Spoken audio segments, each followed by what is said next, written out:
한때 우리가 살아가는 시대를 연결 시대라고 해서 커넥트 사회를 강조했습니다. 그러다가 요즘에는 뭉치면 죽고 흩어져야 산다고, 그래서 닿으면 안 되는 언택트 사회를 말합니다. 근데 그래도 안 되겠거든요. 그래도 접촉해야 산다고 이번에는 온택트라고 말을 합니다. 온라인 컨택트요. 역시 우리는 서로 부대끼며 살아야 살 맛이 나는 것 같습니다. 그런데요, 오늘 아침 우리 믿는 성도님들, 우리 모든 성도님들은요, 무엇보다도 하나님과 접촉하며 살아야 합니다. 하나님과 연결되어야 이 어려운 시기를 견뎌내고 이겨내며 살아낼 수가 있습니다. 그런 줄로 믿으십니까? 예. 또 그래야 사는 줄로 믿으십니까? 그렇다면 오늘 이 아침에요, 우리가 힘써야 할 것이 있습니다. 그러려면, 하나님과 연결되려면 무엇보다도 거룩에 힘써야 합니다. 그렇다면 거룩이 무엇입니까? 다른 것입니다. 구별된 것입니다. 이것은 자기 개성이나 집단의 특성이 강한 것이 아니라 하나님의 뜻대로 하는 것입니다. 하나님의 정한 기준대로 구별되는 것이에요. 그럼 우리는 왜 거룩해야 할까요? 왜요? 하나님과 함께하기 위해서. 하나님과 함께 거하며 동거하고 동행하기 위해서입니다. 하나님은 거룩하세요. 그래서 하나님께서 거하시는 모든 지경이 다 거룩합니다. 그래서 그 하나님의 거하신 지경에 들어가려면 누구든지 거룩해야 합니다. 그렇지 않으니, 만약에 그렇지 않으면 죽임을 당합니다. 그것이 하나님 거룩의 공의예요. 그럼에도 불구하고 그런 위험을 감수하고 우리는 왜 굳이 오늘도 하나님의 임재 안에 들어가려고 하죠? 왜 하나님께 나아가려고 하죠? 그 안에 생명과 평강이 있음을 믿기 때문입니다. 하나님께 생명이 있고 평강이 있습니다. 그래서 이러한 때일수록 우리가 그 하나님의 임재 안에 들어가야 돼요. 하나님의 만져주심이 있어야 생명을 얻고 평안을 얻습니다. 그런데 우리가 레위기를 읽다 보면요, 이번 주 성경 읽기 본문이 레위기잖아요. 근데 그 거룩에 앞서서 정하고 부정하다라고 하는 표현이 반복돼서 기록됩니다. 이 말은요, 부정하다라고 하는 것은 이 사람 저주받았다라는 뜻이 아니에요. 이 부정하다라고 하는 뜻은 과연 이 사람이 제사에 참석할 수 있는지 아닌지를 분별하여 판단하는 일시적인 기준인 거예요. 그래서 만약에 깨끗하여서 정하다고 판단이 되면 제사에 참석할 수 있습니다. 예배에 참석할 수가 있어요. 그런데 안타깝게도 병에 걸리거나 흠결이 있으면 예배에 참석하지 못하고 7일 동안 기다려야 돼요. 그런 다음에 그때 회복이 되면 다시 예배에 참석할 수 있고, 만약에 그래도 안 되면 더 기다려야 합니다. 그래서 이것은요, 성소의 오염과 공동체의 전염으로부터 보호하기 위한 거예요. 그것을 막기 위한 조치입니다. 그러니까 요즘처럼 말이에요. 특별한 것이 아니라 아주 기본적이고 상식적인 절차였던 것입니다. 그런데 반면 이 정한 사람 있잖아요. 정하다고 판단받은 사람이 저절로 거룩해지는 게 아니에요. 그렇다면 그 사람은 단지 예배에 참석할 수 있는 자격을 부여받은 거예요. 그래서 그 사람의 예배에 참석하고 하나님께서 그의 예배를 받아주셔야 할 때만이 비로소 거룩해지는 거예요. 그 제사를 통해서 하나님의 임재가 이루어졌고 하나님의 터치가 이루어졌기 때문에 거룩해질 수가 있는 거예요. 이 말은 무슨 말입니까? 예배를 통해서 일어나는 변화가 바로 거룩입니다. 거룩. 오늘 우리가 예배에 성공했다라고 하는 이 여부는요, 설교 좋았다, 아니면 내 마음이 좋아졌다나 속이 후련해졌다라고 하는 것에 달려있지 않아요. 무엇입니까? 내가 예배를 드리고 난 다음에 내 안에서 거룩한 변화가 일어났느냐 안 일어났느냐에 달려있는 거예요. 거룩한 변화요. 그것은 무엇입니까? 사망에 이를 수밖에 없는 육의 생각을 버리고 생명과 평안인 영의 생각을 하게 되는 거예요. 그래서 영적인 사람이 거룩한 사람입니다. 이 영적인 사람의 그 축적된 영의 생각과 감정들이요, 그 안에서 거룩을 일으키는 힘이 되기 때문입니다.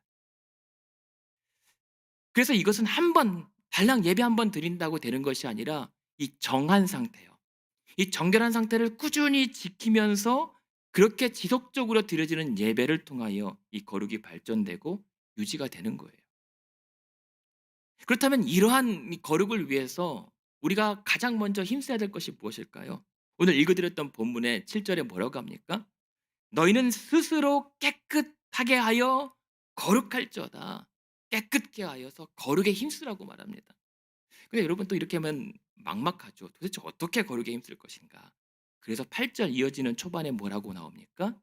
그것은 "너희는 내 규례를 지켜 행하는 것이다."라고 얘기해요.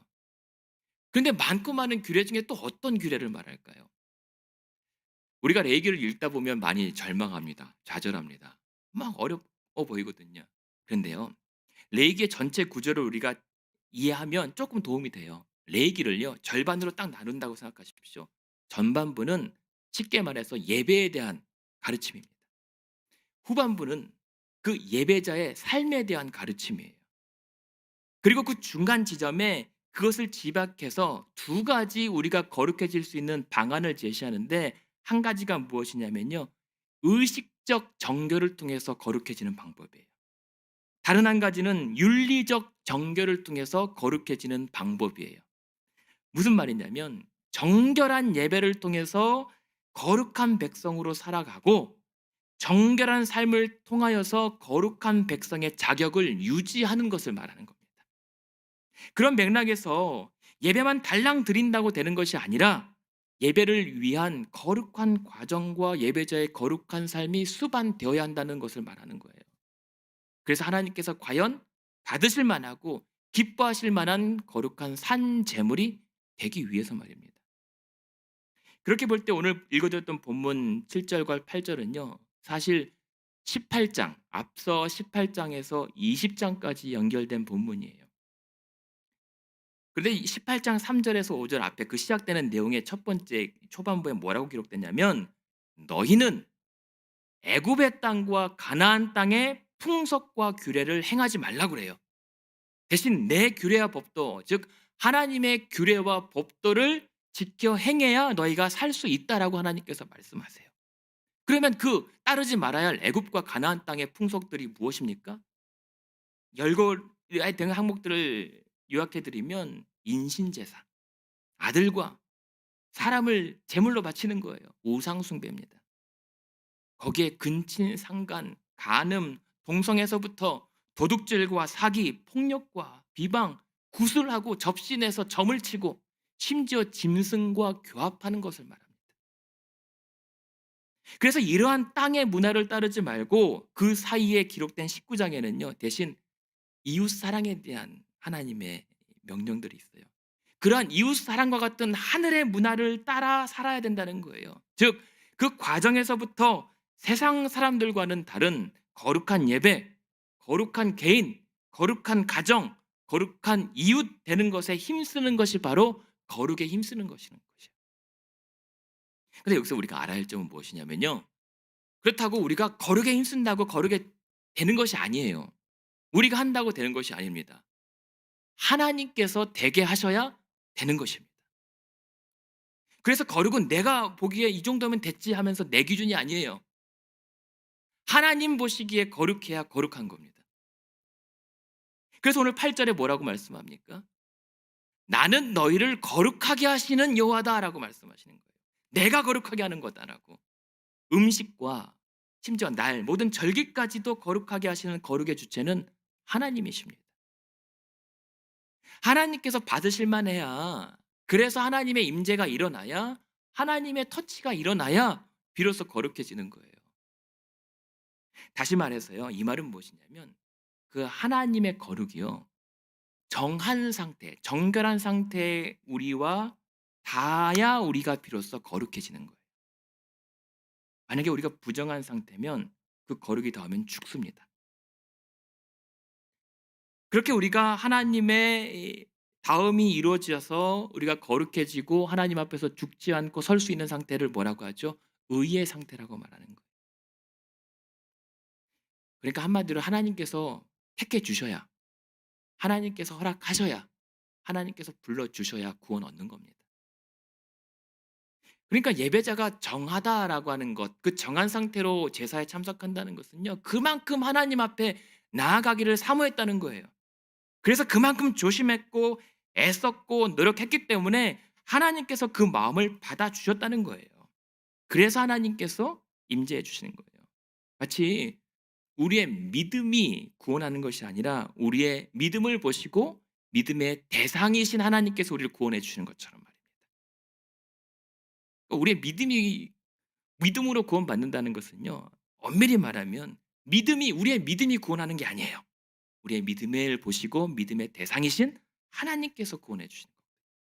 마찬가지입니다. 오늘 아침 하나님 앞에 서길 원하시고 또 하나님의 임재 안에 들어가 살길 원하십니까? 그분의 생명과 평안을 얻기를 원하십니까? 그렇다면 우리는 이 앞에 돌아봐야 합니다. 그렇다면 나는 얼마나 이 한 주 동안 거룩함에 힘썼는가? 하나님의 거룩이 지금 우리 가운데 임해도 나는 죽지 않을 상태인가? 혹시 정한 상태가 아니라 부정한 상태로 나와 있는데 생각 없이 세상의 문화와 유행을 따라 살다가 나왔는데 이대로 하나님께서 나를 만지신다면, 나를 터치하신다면 나는 다른 불로 예배 드렸다가 죽임을 당한 나답과 아비후 신세가 되는 것은 아닌가 말입니다. 그래서 우리가 하나님의 거룩이라고 하는 것, 그리고 우리가 거룩하게 된다는 것은 간단하고 쉽게 볼 일이 아닙니다. 그렇게 따지면요, 어쩌면요, 오늘 우리들 중에 그 어느 누구도 사실 당장 저부터가 이 자리에 설 수가 없을 것입니다. 여러분은 가능할지 모르겠지만 저는 안 될 것 같습니다. 상상만 해도 끔찍하지 않아요? 살려고 예배드리러 나왔는데 아니 예배드리는 족족 사람들이 죽어나가는 거예요. 그럼 누가 예배드리러 오겠습니까? 누가 드리려고 하겠습니까? 근데 여러분, 제가 다행인 소식을 드릴게요. 그래도 우린 죽지가 않습니다. 왜냐하면요, 다행인 것은 뭐냐면 이 레위기의 거룩에는요 두 가지 특징이 있어요. 거룩의 특징. 첫 번째는 거룩의 전염성이에요. 거룩은 전염됩니다. 그래서 부정한 것이 거룩한 것에 닿으면 부정한 것은 죽어요. 그러나 정한 것이 거룩한 것에 닿으면 거룩해집니다. 죽지 않고.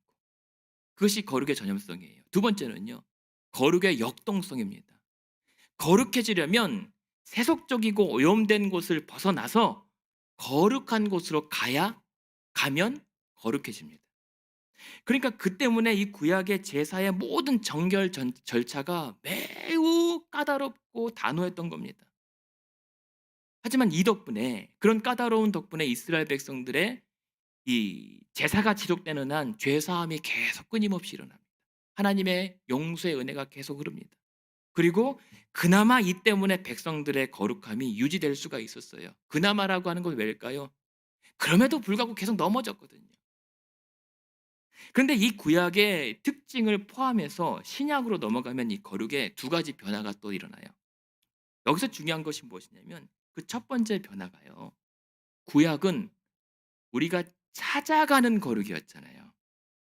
그런데 신약은 찾아오는 거룩이 됩니다. 거룩이 우리를 찾아와요. 두 번째, 그래서 이 구약에서는요 조금 수동적이고 장소에 제한적인 거룩이었어요. 표현하자면. 그런데 신약은 어떻게 되죠? 능동적이고 전방위적인 거룩이 됩니다. 이제 제가 무슨 말씀 드리려고 하는지 아시겠죠? 무엇입니까? 그렇게 무수한 재물의 피를 막 흘려댔지만 이 거룩의 문제가 해결되지 않아서 자꾸만 하나님 앞에 서는 일이 실패해요. 그래서 자꾸만 넘어집니다. 이러다가는 안 되겠어요. 그래서 하나님께서 어떻게 바꾸시냐면 우리가 그렇게 찾아간 성소에 임했던 하나님의 임재가 하나님의 거룩이자 성전이신 예수님께서 우리를 찾아와 먼저 만져주심으로 거룩의 절차가 바뀌게 되는 거예요. 그런데 그게 얼마나 우리가 이게 중요한 의미를 가지게 되냐면요, 왜 우리가 그래서 만지시면 우리가 죽지 않게 됐냐면 그 상징적인 사례를 들어드릴게요. 마태복음에 보면 예수님께서 나병 환자를 만나십니다. 그리고 그 한 나병 환자에게 뭐라고 하십니까? 그에게 손을 내미며 대시고 말씀하시되 그 병이 깨끗함을 받아요. 그런 다음에 모세가 말한 율법대로 이 정결의 절차를 따르도록 명령하십니다. 그리고 조금 지나서 두 소경을 만나서니 그 두 소경의 눈을 만지시며 이르시되 그들의 눈이 밝아집니다. 달라진 것이 무엇이죠? 오늘 이 레위기 구약의 율법에 따르면요, 병 있는 자, 나병 있는 자는 그 병이 낫기까지 하나님 거룩 앞에 설 수가 없어요. 서면 안 돼요. 게다가 이 병든 자를 만지면요, 그 만진 사람도 부정하게 돼요. 그래서 만지면 안 돼요. 그래서 우리가 선한 사마리아 이웃 그 비유 이야기 있잖아요. 그때 강도 만난 사람을 제사장과 레위인이 멀리 피해갈 수밖에 없었던 이유는 뭐냐면, 그렇게 만지면 자기도 부정하기 때문에 7일을 또 기다려야 되거든요. 그래서 까다로운 일이었어요. 그것 때문에 중요한 것을 놓쳤지만 말입니다.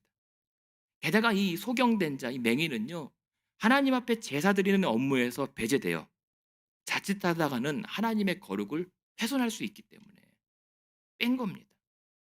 그런 절차가 있음에도 불구하고 오늘 예수님께서 그 부정한 자의 부정을 먼저 만져주신 거예요. 그럼에도 불구하고 예수님의 거룩이 훼손당하지 않고 어떻게 됐죠? 그 부정한 자의 부정이 깨끗해졌어요. 심지어 어떤 일이 일어납니까? 병든 자들이 예수님 옷자락에 손만 대도 그 병이 낫고 죄사함의 구원의 역사들이 일어났던 것입니다. 그래서 이제 이들은 그 예수님 때문에 당당히 하나님 앞에 설 수가 있게 된 거예요. 놀랍지 않습니까? 오늘 우리는 그래서 그런 복잡한 정결 절차를 생략하고 하나님 앞에 설 수가 있게 된 거예요. 누구 때문에요? 예수님 때문에. 단 이들에게 요구되는 것이 하나 있었습니다. 뭐가 있었을까요? 나병 환자가요, 예수님 앞에 나아가면서 절하면서 뭐라고 하냐면, 주여 원하시면 나를 깨끗게 하실 수 있습니다 라고 고백했어요. 또 소경들은요, 예수님께서 이렇게 질문해요. 내가 능히 이 일 할 줄을 믿느냐? 라고 했더니 이 소경들이 주여 그러하오에다 라고 하면서 고백했어요. 무엇입니까?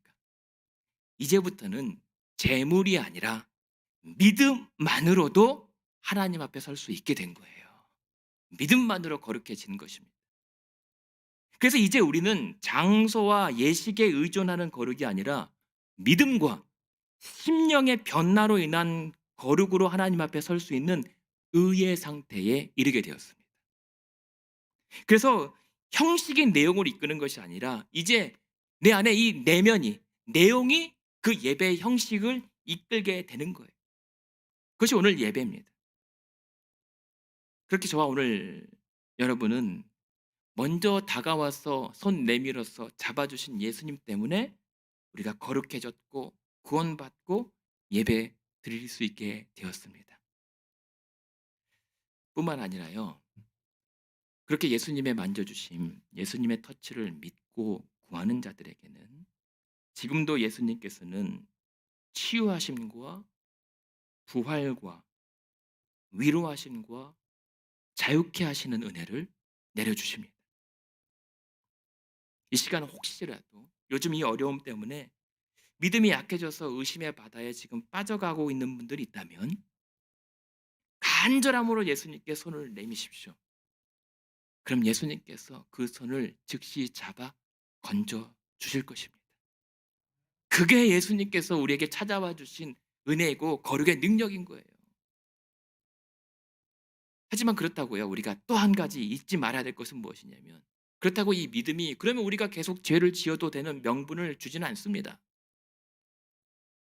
이 거룩하게 된 상태를 계속 지켜나가야 돼요. 오늘 본문처럼 똑같은 일들, 똑같이 구약 때처럼 우리가 피해야 할 동일한 일들이 있습니다. 신약에도 마찬가지예요. 예를 들면요, 고린도전서 6장에 보시면 어떤 일들이 있냐면요, 그리스도인들이 피해야 될 일들, 음행과 우상숭배와 간음과 탐색, 그리고 남색, 도적과 탐욕, 술 취함과 이웃을 모욕하거나 속이는 것은 하나님 나라를 유업으로 받지 못한다라고 말씀합니다. 똑같잖아요, 오늘 구약에서 나오는 항목들이.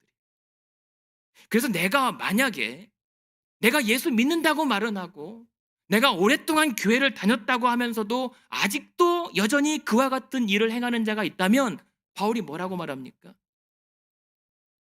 속히 예수 그리스도의 이름과 성령 안에서 씻음을 받고 거룩함과 의로움에 이뤄야 한다라고 말합니다.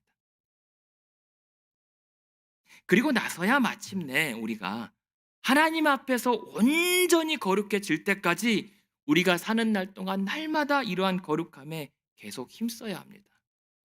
우리는 그것을 성화라고 얘기합니다. 그렇게 성화라고 하는 것은요, 우리가 성도답게 사는 것은요, 모든 음란과 온갖 더러움을 다 버리고 우리 자기를 깨끗하게 하는 거예요. 그래서 우리 자신을 의의 병기로 하나님께 내어드리는 것입니다. 그래서 나를 잡고 하나님께서 휘두르시도록, 하나님께서 행사하시도록, 그의 능력을 보이시도록 맡기는 거예요. 그게 그리스도인의 삶입니다. 그래서 거룩은 선택이 아니라 명령이에요. 거룩할까가 아니라 거룩해야 합니다. 믿는 자라면, 구원 받은 성도라면 거룩해야 합니다. 그리고 거룩에 힘써야 합니다. 근데 어릴 적에 얼음땡 놀이 해보셨습니까? 저만 해본 것 같아서. 참 술래 손이 닿으면 죽고요. 그 닿기 전에 얼음을 외치면 얼어붙습니다. 그런데 동료가 땡 하고 터치하면 살아나요. 신기하죠? 어디 쓰여진 것도 아닌데 그냥 얼음 하면 얼어붙고 땡 하면 살아납니다. 그런데 신앙에도 이 얼음땡 원리가 있는 것 같습니다. 죄가 닿으면 죽고요. 죄가 다가오면 얼어붙죠. 무서워서. 그러다가 은혜가 닿으면 다시 살아나는 것입니다. 근데 여기서 한 가지 안타까운 것은 무엇이냐면 예전에는요. 그렇게 성도의 손길이 닿으면 그 은혜의 숨결이 다시 살아나는가 싶었는데 요즘에는 아무리 손을 갖다 대도 살아나질 않습니다. 오히려 요즘에는 손 데려가면 사람들이 자꾸만 피해요. 그래서 억지로 갖다 대다 보니 탈이 납니다. 왜 그럴까요? 원인이 뭘까요? 우리 믿는 자들의 신앙이 너무 외적인 것에만 치중한 나머지 내면의 거룩한 능력을 잃어버렸기 때문이에요. 그 내용과 형식이 균형과 조화를 이루어서 겸비가 될 때 그 거룩의 능력이 나타나는데 한쪽으로 너무 치우치거나 극단이거나 아니면 아예 그 어느 것도 그러지 못하기 때문이에요. 거룩의 능력이 무엇입니까? 생명과 평안이에요.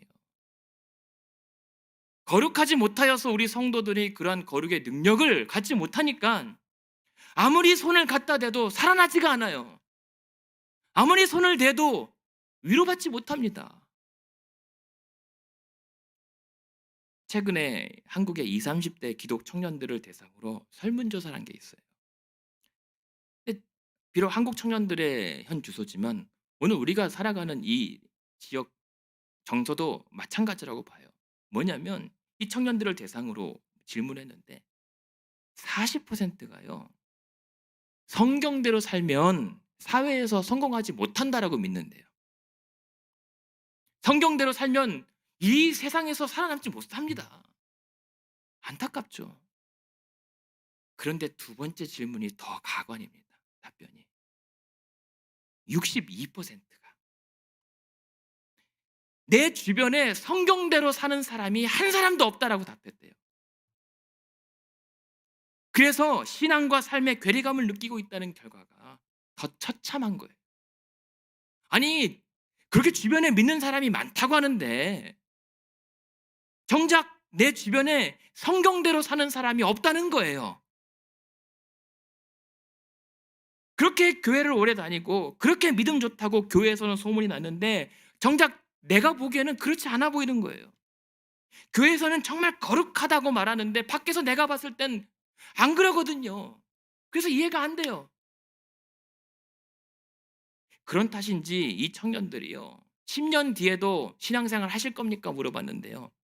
절반만 네 대답하고요. 그중에 40%는요. 교회 안 나갈 것 같습니다라고 답했대요. 여러분 어떻게 생각하십니까?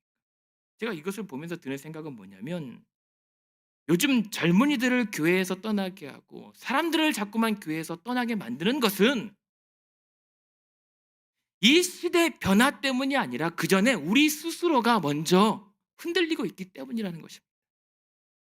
우리가 그 성도의 성도다움을 잃어버렸기 때문에 거룩을 향한 열정과 그 능력을 상실하니 뜨겁지가 않아요. 그래서 주변을 데울 만한 온기도 없습니다.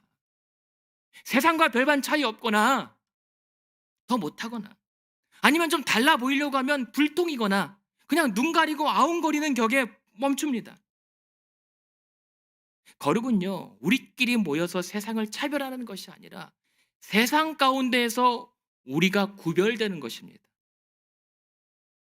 그러려면요, 오늘 아침 우리는요, 다시 하나님 앞에서 거룩의 힘과 마음을 쏟기를 결단하고 그 주시는 거룩의 능력을 회복하기를 다짐하는 시간이 되어야 합니다. 그러기를 원하십니까? 아니, 원하시는 것이 아니라 그래야 합니다. 그래야 합니다. 이를 위해서 우리가 무엇에 힘써야 될까요? 성경은요, 하나님의 말씀과 기도로 우리가 거룩해진다라고 말씀합니다. 하나님의 말씀과 기도입니다. 경건이죠. 이 경건은 하나님과의 주파수를 맞추는 거룩한 작업입니다. 이런 말이 있습니다. 만약 당신이 말씀을 읽지 못하고 기도하지 못할 정도로 바쁘다면 그것은 하나님께서 원하시는 것 이상으로 많은 일을 하고 있다는 신호이다.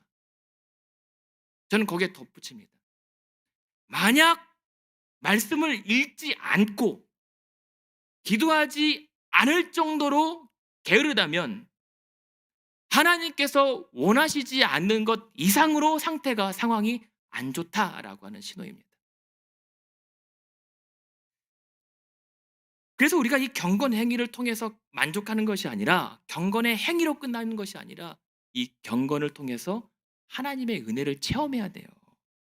내가 예배 드렸다고 만족하고 말씀 오늘 한 장 봤으니까 만족하고 기도했으니까 빠먹지 않았으니까 아니라 기도 가운데 임하시는 성령의 임재, 말씀 가운데 내가 깨닫게 되는 하나님의 분명한 음성을 경험하고 체험해야 돼요. 그래서 뜨거워져야 되는 겁니다. 이 레이기에서도 계속 강조하고 있는 것이 무엇입니까? 그래서 이런 예배 회복, 이 말씀과 기도를 회복하기 위해서는 온전한 주일 성수가 시급합니다. 주일 성수가 뭐죠? 구약에서는 안식일이라고 하지만은 우린 주일을 지키잖아요.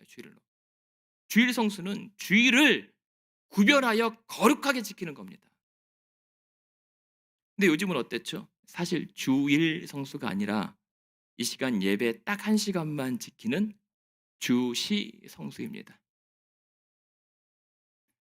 그것도 안 지키는 경우도 많죠. 하지만요, 이 시간 우리 이 자리에 함께 계시는 신앙의 선배님들, 우리 신앙의 선배들이 주일을 온전하게 지키기 위해서 어떻게 하셨는가를 돌아봐야 돼요. 세상의 일과 그 세상의 모든 공부도 그 모든 일도 토요일 저녁까지 다 마무리해야 돼요. 그리고 나서 주일 아침에는 아침부터 아침 예배, 저녁까지 저녁 예배를 드렸고 아침과 저녁 예배를 드리고 그 사이에 밀린 세상 일이나 공부가 아니라 무엇입니까? 말씀 공부와 성도의 교제와 이웃 섬김에 힘을 기울이면서 그 세상살이의 리듬을 끊어내고 다시 하나님 나라 리듬에 맞춰 살아가려고 몸부림쳤던 그 주일의 정신을 우리는 회복해야 돼요. 본받아야 합니다. 그래서 오늘 주일은요, 그 거룩하기 위한 출발점이어야 합니다. 여러분, 출발점이 없으면 결승점이 없잖아요. 출발하지 않았는데 어떻게 결승점에 들어갑니까? 요즘 우리 기독교가 우리 성도들의 능력을 잃은 것은 그 주일의 시작점을 잃어버렸기 때문에 세상과 주일이 같아져 버렸기 때문에 그 계기를 마련하지 못하는 거예요. 선배들이 어리석어서 그랬을까요? 한 번 더 일하고 한 번 더 일어나면 더 많이 수입이 일어나는데 그걸 몰라서 그랬을까요? 아니에요. 더 지혜로워서 그랬던 겁니다. 지난 광야 시절 이스라엘 백성들에게 하나님께서 매일 내리던 만나를 안식일 전날에는 어떻게 했죠? 이틀치를 미리 거두게 하셨습니다. 왜요? 안식일을 구별하고 거룩하게 지키도록 하시기 위한 하나님의 배려였어요. 게다가 이스라엘 백성들에게 안식년과 희년을 지키도록 하신 건 무엇입니까? 이것은요, 하루 이틀이 아니라 짧게는 2년, 길게는 3년 동안 일을 하지 말아야 되는 거예요. 근데 이 이스라엘 백성들이 이것을 순종하며 그 2, 3년을 기다릴 수 있었던 것은 하나님께서 그 기간을 책임지고 먹이신다는 믿음이 있었기 때문에 가능한 거예요.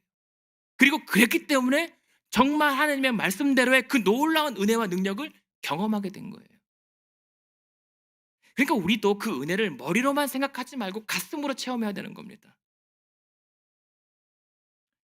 이렇게 거룩에 힘쓰는 것은요, 선택이 아니라 성도의 의무입니다. 하나님께서 우리를 택하신 이유가 뭐냐면 거룩이에요. 그래서 성경은 또 뭐라고 말합니까? 우리를 창세전에 그리스도 안에서 택하신 이유는 그 앞에서 우리가 거룩하고 흠이 없게 하시기 위함이었어요. 그리고 또 다른 이유가 뭡니까? 그래서 우리로 그 창세전에 택하여서 미리 아신 자들로 아들 그리스도의 형상을 본받게 하시기 위함인 거예요. 거룩을 통해서 예수님을 닮아가라는 거예요. 거기서 끝나지 않아요. 또 그래서 무엇이냐면 우리로 형제들을, 세상과 사람들을 하나님께로 인도하는 맏형의 역할을 감당하기 위해십니다. 맏아들의 역할을 우리에게 맡기시기 위해서 우리를 택하시고 거룩하라고 하신 거예요. 그래서 이를 위해서 하나님께서요, 거룩하면 거룩하게 해준다는 것. 그 말은요, 우리가 그렇게 거룩함에 있을 때에 하나님께서 거룩할 수 있도록 능력 주시고 도와주신다는 뜻이에요. 그래서 거룩의 능력을 주시겠다는 거예요. 여러분, 사모하고 갈급할 때 은혜를 주십니다. 거룩하게 있을 때 하나님께서 거룩의 능력을 부어주세요. 그래서 성경은 뭐라고 말합니까? 큰 집에는 귀하게 쓰는 그릇이 있고 천하게 쓰는 그릇이 많은데요, 누구든지 이런 것에서 자기를 깨끗하게 하면 귀히 쓰는 그릇이 되어 거룩하게 된대요. 그러면 주인의 선하시고 또 합당한 그 모든 일에 쓰일 준비가 되는 것이라고 말씀합니다. 사랑하는 우리 성도님들, 그리고 가정에서 예배드리는 분들, 하나님께 귀히 쓰임 받고 싶으십니까? 그러기를 원하십니까? 그렇다면 거룩하십시오. 그것이 쓰임 받을 준비가 되는 것입니다. 그렇게 해서요, 거룩한 개인, 거룩한 성, 거룩한 가정, 거룩한 사회를 이끌던 성도요. 성도 무슨 뜻입니까? 말 그대로 거룩한 무리의 거룩의 능력을 회복해야 된다는 거예요. 질병의 전염은 막지만 거룩은 전파해야 하는 것입니다. 거룩은 전파되는 것이니까. 이것이 바로 하나님께서 원하셨던 구약 이스라엘 백성들의 모습이었고, 신약 초대교회 성도들의 모습이었고, 현대 우리 믿는 자들의 모습입니다.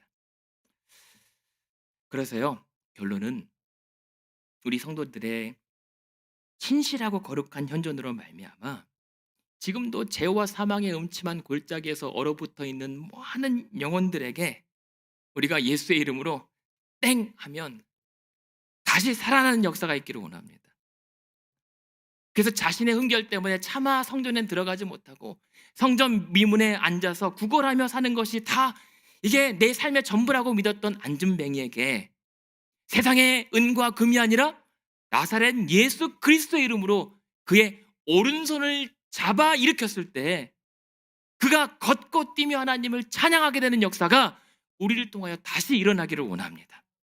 더 나아가서 이 시간 여러분께서 지금 옆에 계시는 성도들, 내 아내와 남편, 내 자녀들, 내 부모의 손을 잡을 때, 그리고 우리가 우리의 이웃과 세상의 손을 잡아 이끌 때에 그들에게도 이 거룩의 능력이 들어가서 저들로 생명과 평안을 얻게 하고 구원을 얻게 하는 그 역사가 우리 시대에 다시 일어나기를 원합니다. 오늘 주일 아침 함께 예배하는 모든 성도님들이 이 거룩의 능력을 사모하고 회복하시길 바랍니다. 이를 위해 거룩에 더욱 힘써 나가십시다. 거룩하면 거룩하게 하십니다. 갈급한 자에게 은혜를 주십니다. 예수님의 터치를 믿고 구하십시오. 구하는 자에게 찾아와 주실 것이고 만져 주실 것입니다. 성령의 인도하심을 구하십시오. 그러면 풍성하고 충만하게 임해 주실 것입니다. 요즘처럼 힘든 시기 무엇으로 버텨내려고 하십니까? 무엇으로 이겨내려고 하십니까? 거룩한 성도들의 거룩한 삶 위에 주시는 이 생명과 평강의 거룩한 능력으로 이겨내셔야 되지 않겠습니까? 그렇게 이번 주 한 주간도요. 그렇게 이 거룩의 능력으로 승리하고 다시 만나 뵙게 되는 우리 성도와 교회 되기를 주님의 이름으로 축원드립니다.